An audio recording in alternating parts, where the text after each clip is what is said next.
I can see hope, knowledge, expertise, wisdom, and love.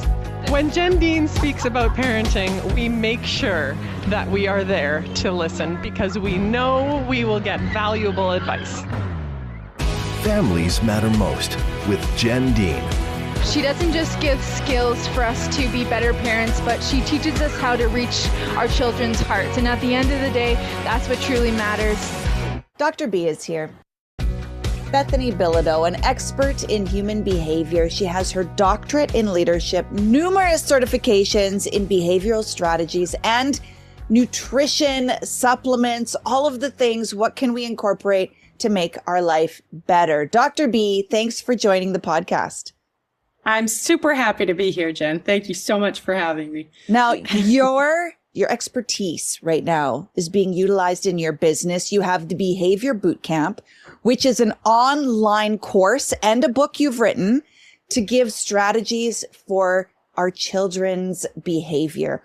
I'm curious, what are the more common questions you get? Someone gives you a call. They're like, Dr. B, I need your help. My kids, they're struggling. They're driving me nuts. What is the most common phone call you're getting? Probably because of what I'm known for. It's usually meltdowns and typically aggressive behavior, because those are really kind of my forte as far as working with students with some intense aggression. I get a lot of phone calls for refusals and a lot for, screen time issues and things like that as well. But typically the meltdowns. Okay. So the idea is a parent or a teacher is calling you saying, my kid refuses to go to bed, go to school, turn the screen off, come to the table for dinner, something like that. And we end up with rage, tantrums. Sometimes it's their spouse. You never know. Any parent ever call you and say, it's me. It's me. And I would say, I was that child. That's why I do this. Right? We understand. I was also that child, the strong-willed, the determined, spirited child. That was me. Yep. Yeah. Oh, man. So, Dr. B, what do you say? What is the first thing you say? A mom, a dad, a teacher gives you a call and says, help me. Yeah. The first thing I usually say is, you're doing a great job. I know that you probably haven't heard that, but I know that this is tough and you are really doing the most, because oftentimes they're feeling like, I must be failing. It's some reflection of me. I've done something wrong, and so on and so forth. And the fact that they're reaching out to so many resources, trying to find some sort of solution is huge in and of itself. Yeah. It shows just how invested, how much they care, and at what lengths they're going to go to make sure that their child is successful in everything. So the first thing is always, are you okay? And how can we do something to help you? And then I give them a few strategies that will help to pull that kiddo out of it. And I also talk about warning signs, like what they're going to see coming. That chest is going to pop, those shoulders are going to go down. With a teenager, they're probably going to cross their arms, or they're going to get that surly, lip lift of disgust on the one side and those things. And as soon as you know those signs are coming, that's when you say, okay, this is not a good time for us to be having a conversation about A, B, and C, and whatever it is that I need to get them to do. If it's I need to get them to the dinner table, or we need to get out the house to school, I've got to figure out how I'm going to strategically make that happen. So if I'm trying to get them out of the house to go to school and they're in refusal mode for school, it might be something as simple like, oh my gosh, could you do me a favor? I've got to leave for work. Also, can you run out and start my car? I do this a lot with higher middle school and high school kids. And the reason why is because most of them, they want to start the car. They enjoy that prior to getting their license. So they're going to go out and start the car. At that point, they're moving. Yeah. And then you can see as soon as they come back in, grab your bag, we're on our way. And you don't have to address the refusal behavior right then. You can just work them into the activity of what they need to do. And at that point, usually they're moving, they're, active, they're thinking about what needs to come next and that sort of thing. And it doesn't occur to them to refuse. So we're trying to outsmart those teens. Yeah, which is tough because they got a lot of time on their hands and they got plenty of time to think about how to outwit us and everything else. And believe me, if they have enough time, they will win. If you think you're going to be able to just win by doing something, you're never going to win as a parent. It's never going to happen.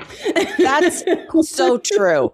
Great strategy for the preteen, teen, but what about younger? What's something we can do to incorporate that? They're in refusal. Let's say they don't want to get in the car to go to school. What do we do? So if they don't want to get in the car to go to school, then we're going to make that feel like a safe place. And we're also going to give them some type of regulator to use when they're getting into the car or something like that. So I do a lot of travel training with kids who can't ride safely in a car, or don't get in a car, or oftentimes are ejecting themselves from a moving vehicle, those sorts of things. So they get in the car and we have, a comfort item, whether it's a lap pad or whether I'm using their backpack as a lap pad or something like that. They have things to do when they're in the car. So whether that's some drawing tools or some sort of, thing that I've picked up at some sort of a craft, if they're a crafter, if it's some sort of a, graphic story that they're creating, if they like to tell stories, whatever it may be that I know is going to connect with them so that we can ride safely in the car. And then we are going on a few rides, building some safety beneath us so that they then can ride safely with other people, especially with their parents. And oftentimes I'll tell them, mom and dad, they're going to track, or whomever you're living with, they're going to track the data over the next week here before I see you again, and let me know if things were safe. So we know what we need to do in order to make it so that you can ride safely in the car. Dr. B has joined the podcast today, giving us tips when kids are in refusal. So I love this car idea. And what I'm hearing you say then is that activity would stay in the car. It would be something that would stay there. That would be the thing that you do in the car. All right. How about getting those younger kids into the car? So that works the same way. We usually use some sort of high intensity energy to get them out into the car. We're making it into some sort of game. I gamify almost everything. So we're making it into some sort of a game, or we're using a song or something like that in order to get them out and into that activity. But we're making it pleasurable. So it has to be pleasurable. They have to feel safe. They need to feel like they're somewhat regulated or at least engaged in the process, especially with kids. If they have to use a buddy buckle or a harness to ride in the car because they're incidences of being unsafe are so high.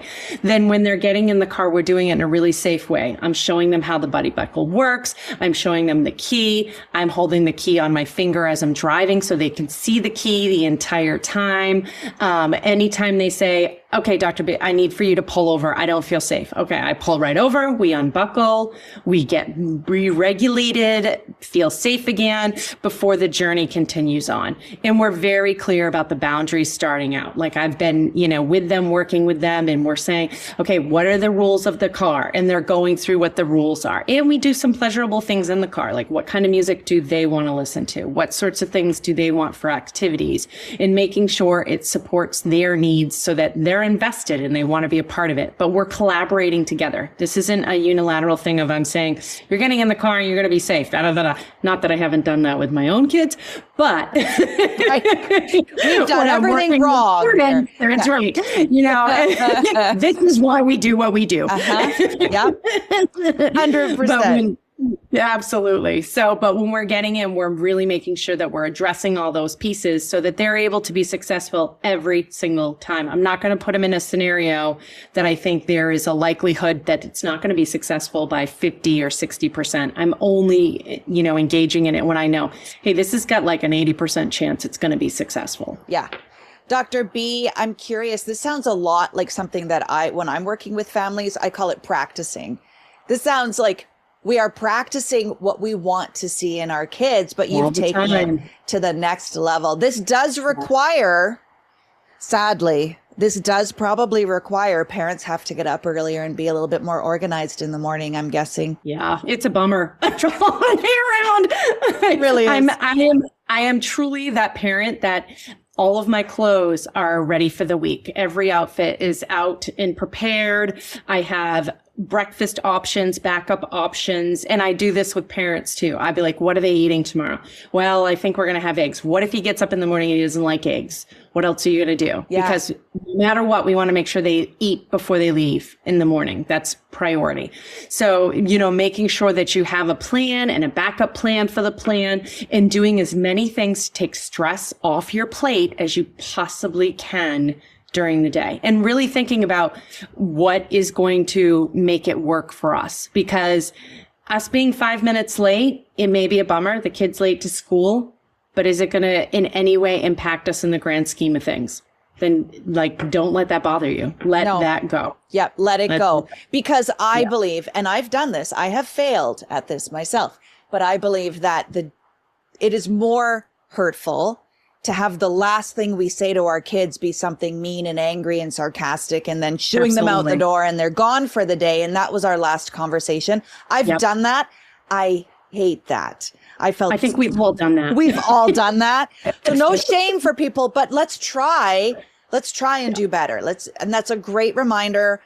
It is not the worst thing if we are late. If we are known as the late family, that's just what it's got to be. I've got 2 of those kids out of my 4. And I mean, every day we're sitting in the car, literally twiddling our thumbs, waiting for one of them to come out. Yep. And she's late, and the school sends me the tardy notes and I hand them to her, and they know that and the school's fully aware that it is 100% her. She just is one of those kids that's always late. And I just, we've had to rearrange our life, the rest of our life a little bit, so that doesn't make me late and that doesn't make her sister late. Yeah. So it is what it is, and we let it go because I don't want that to mar my relationship with her. And that's tough a lot of times. And a lot of parents feel that, especially if you've got a kid that's going to school and doing something where you're getting calls all the time and the school saying, you've got that kid, you're avoiding it. You see the school number come in and you're like, oh crap, what can I do to pretend I don't have to answer this phone call? Yes. For the last month, you're pulling all those antics out and everything else, but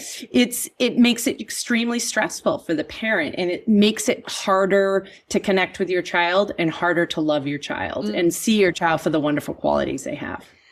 I want to switch gears here a little bit now, because ADHD, it's a big deal. And a lot of us, we're parents, we're looking at ourselves thinking, gee, I think maybe I have undiagnosed ADHD, and now my kids are being diagnosed with this. So whether, they're in the classroom or they're at home, some of the behaviors we see would be the difficulty focusing, finishing through on tasks that are hard for them. What are some of the other things that we commonly see in households and in classrooms? A hard time with follow through, really disorganization, troubles with executive functioning, a lot of additional movement. Oftentimes it's accompanied with the hyperactivity, but not always. They have a real challenge sometimes maintaining relationships. And about 60% of the kids that experience ADHD also experience oppositional defiant disorder. So everything becomes an argument. Everything is a conflict. I always got to prove you wrong. Yep. I say that through personal experience. Yeah. It's interesting. I'm thinking this through. Oh, there's some correlation here. And you talked about executive function. What does that mean to have a difficulty with executive function? So for kids, for planning and initiation, it's going to be really challenging. And at the beginning of tasks, that's what's seen the most. If you have a kid with ADHD, typically their bedroom looks like a bomb went off. And if you tell them to go clean it, they don't know where to start. They don't even know how to prioritize. And that happens in all other areas of their life. And you can see it, their room looks like their brain, literally. You're like, holy moly, your room resembles how you think about things. It's just as disorganized and chaotic and everything else. And it's really hard for them to rein themselves in. So them learning tools to help to organize them and prioritize things is very helpful. So if they're just cleaning their room is a great example. If they're going to clean their room, say, go into your room, get me all the dirty clothes first. So they go in and get all the dirty clothes. Then put all the clean clothes in the correct drawers. Yes, you have to say correct drawers, or they're going to get shoved in one drawer or just thrown all in the closet. Hidden in the closet. We shut the door. It's fine now. It's gone. Very specific. And this isn't just for 4-year-olds. This is for 14-year-olds. Yeah, or 40-year-olds. Yeah, that's same. Yeah. So you have to break it down. And that is something likely if someone has been diagnosed with ADHD, that's something that's always going to be probably a challenge for them, is getting started, breaking up that big picture into actionable tasks and steps is always going to be difficult. Some kids, though, hyper focus. I'm thinking of one of my kids that's been diagnosed. Yeah, and that tends to be more of an ADD, of an overfocus ADD, where they overfocus on that. And what ends up happening is actually the basal ganglia in the brain. Not that I want to nerd out. Those of you who know me, you know I'm a super nerd. But the basal ganglia is really, really active. It's very excitable.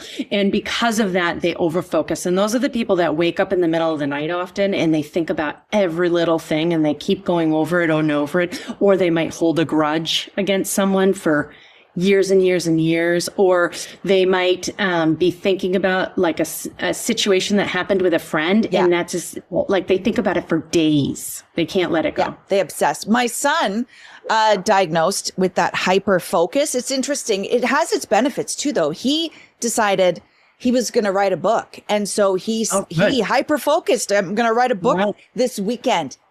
And he did. He wrote a book in a weekend. That's impressive. Who can do that? I don't know if he slept, but he wrote a book. He finished it. Yeah. So a lot of people with insomnia also have that overfocus ADD. So L-theanine is great for that. It helps to calm in that area of the brain. The L-theanine supplement really helps to calm that area of the brain. It also helps with sleep, which is really huge for people who experience that. They oftentimes have real trouble sleeping. And so the L-theanine helps to kind of calm that down. Magnesium also helps with it too. And that would be at night. L-theanine and magnesium at night. Probably for the school day too. Can kids take L-theanine? They can. And usually what I do is I'll have kids take like ashwagandha earlier on in the day, since that's an adaptogen and it's going to adapt to the stress levels within their body and help calm that down. But the L-theanine I'll use at night, as well as magnesium, usually magnesium threonate, because it crosses the blood-brain barrier a little bit easier than the other kinds of magnesium. And it really helps to kind of calm that brain down and get them into, those deeper states of sleep. So can I just pause? I'm writing it down. I know I'm going to get this all in notes, but I'm writing it down. As we're talking about this, just a time out for a second. Let's totally switch gears to perimenopausal women who have trouble sleeping. That's me. Yeah. And probably I'm the reason my kids have ADHD. So could I take L-theanine and magnesium? You absolutely could. You could also try to take rhodiola instead at night as well, or in lieu of the L-theanine, the rhodiola. The great thing about that is it's going to help with the hot flashes and everything else. It'll help to decrease all those symptoms.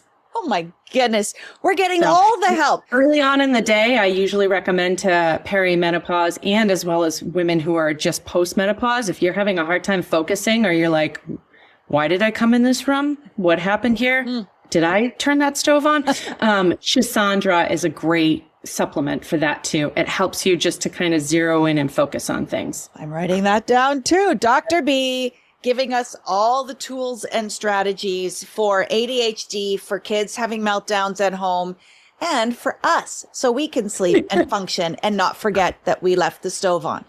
And I know those things just mainly because I'm of that age. So. Fair. I love these ideas for supplements. Now, of course, check with your doctor, confirm everything Always. Before you make these decisions yourself. But these are great suggestions for where we should go next and get some extra help. What about just regular stuff at home? Habits, food, things that help our kids be more successful in the classroom? Oh my gosh.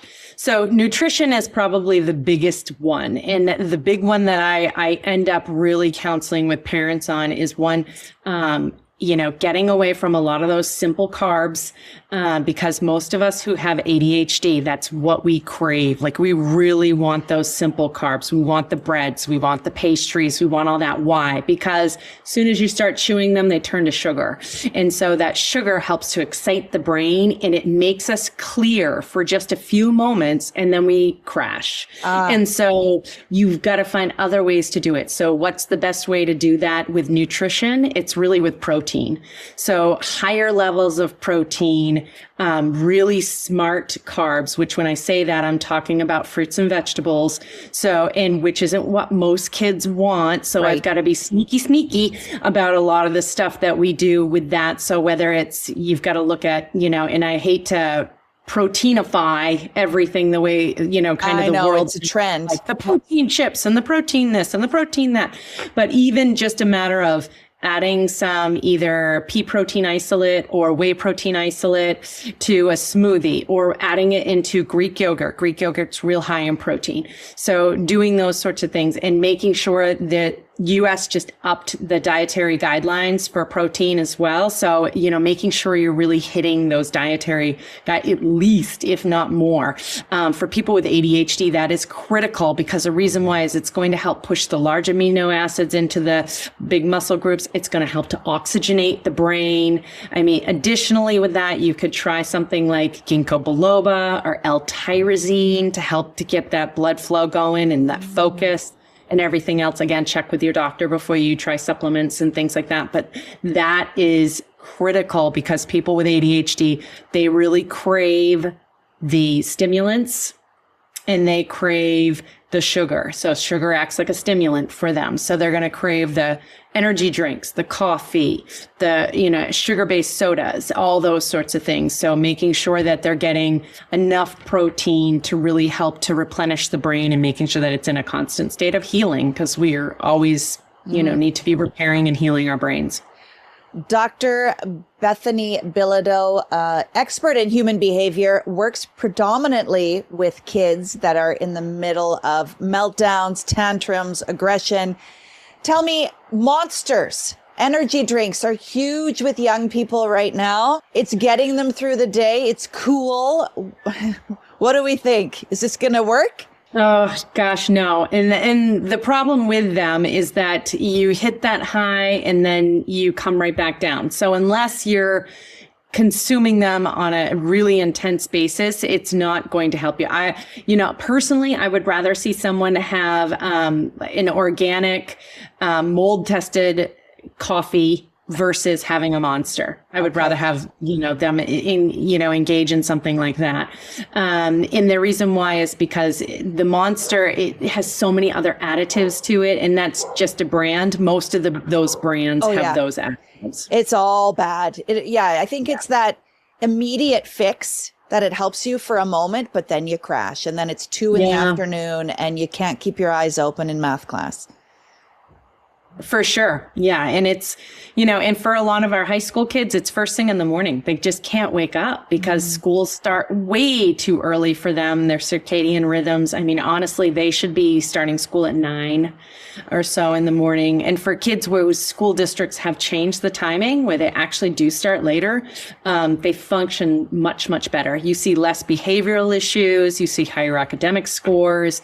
It's significantly helped. And that changes when they're in their early 20s and mid 20s. But for that period of time, they really need a shift of their schedules, because you're basically asking someone to get up in the middle of the night and start doing intense cognitive work. And it's unrealistic to expect that they'd be highly successful. So maybe not planning math first thing would be smart. Be helpful. Let's have art first thing. Maybe let's warm our brains up a little bit. If we have any kind of control over that, let's organize our days to work with our kids' rhythms. Last question is about sleep. Can sleep help our kids, and any ideas on how to help our kids get more of it? There is nothing that will repair the body to the extent that sleep will. So sleep is the number one thing. If you're having issues with brain health, with getting sick a lot, with losing weight, with being able to change body comp, all of those things, with keeping relationships, all of those things are tied into sleep. Those are huge. And I would say for everyone, guard your sleep as tightly as you can, figure out what it is that will get you to go to bed when your body needs to go to bed, and to be able to sleep is to the point of when your body feels it's been rested. So for years, I operated on 4 or 5 hours of sleep for years. And I said, I'm just one of those people that needs less sleep. I bet I'm not. I bet I don't have that gene. There are a few people that do have that gene. There are, that's the people that are in the elite armed forces and stuff like that. They do. They are able to operate on less sleep. I'm not one of them. Nope. So allot yourself enough time to be in bed at least 8 to 9 hours, because you need at least 7 to 8 hours of sleep. And for almost every human, that is true. Now, this is just a guess probably, but what percentage of the population do you think is getting 8 to 9 hours of sleep? Oh gosh, I don't even know. I bet it's limited. Since the 1950s, we have decreased the number of hours we sleep per night by 2 hours. It used to be 8 to 9 hours. Back in the 50s, it's now 6 to 7. For a long time, I was happy if I got 7. That felt like the best I could get. And then perimenopause kicked my butt. And now it's back to the basics for me. It's drink the water, get the sleep, go for the walk. Got to do all the things. Yeah. And with perimenopause too, your thirst is not what it used to be. You're not as thirsty. So your thirst regulation shuts down.